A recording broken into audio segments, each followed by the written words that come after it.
Putting my praise into motion, open my heart and I lay it out, 'cause I made a decision. This is the moment that I lay it down. I live for you, I live for you, 'cause Jesus, you gave your life for me. Isang linggo na naman ang nakalipas. Bawat araw ay isang panibagong simula. Simula ng mga pagkakataong hindi dapat natin papalampasin. Tama ka dyan. Tulad ng isang waterfalls, ang biyayang pinagkaloob sa atin ng Panginoon ay patuloy pa rin rumaragasa kahit sa mga hindi inaasahang sitwasyon. Sobrang init man ng panahon o di kayang iba'y nagbabakasyon, ngunit dito sa ating simbahan, patuloy pa rin tayo sa mga activities na dapat nating pagkakabangan. Isa-isahin natin ang mga ito dito sa Life News.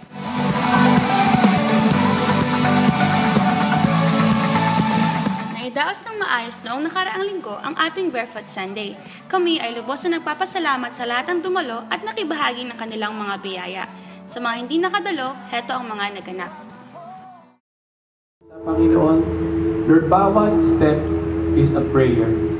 Bawat step sa mga lugar na yun, Lord, pinagpala mo.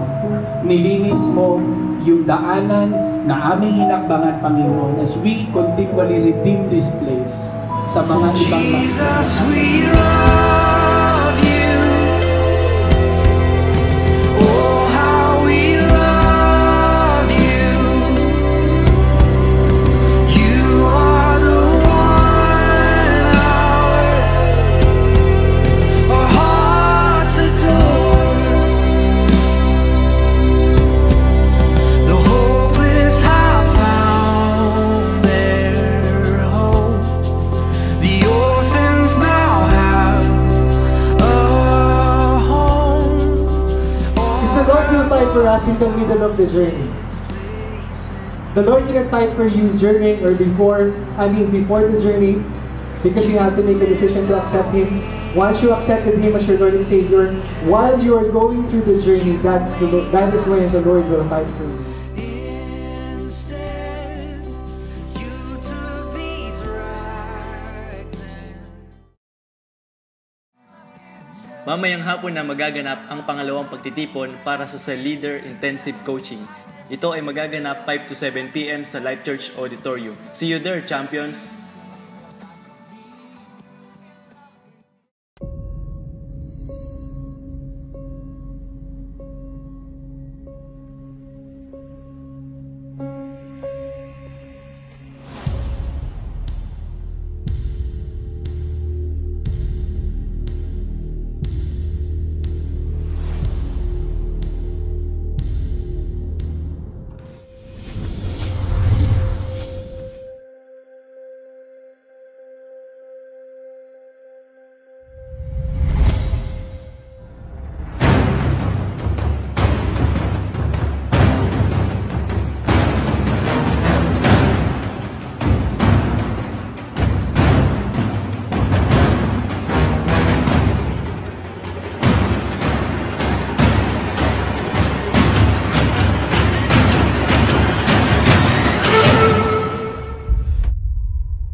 Isang linggo na lang and it's the month of May at nalalapit na ang D-Camp 2017. Ito ay magaganap sa May 26 to 27. Excited na ba kayo? Ang mga activities na inihanda para dito ay para mapatatag ang ating mga sarili, lalo na ang ating mga spiritual battles araw-araw. Ihanda lamang ang registration fee para dito.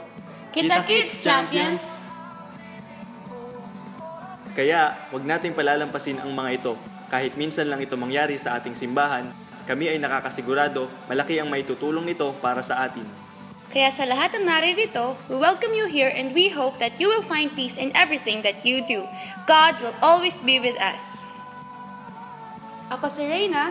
Ako naman si Harel. Magkita-kita tayo muli next week dito sa Life News. you're worthy.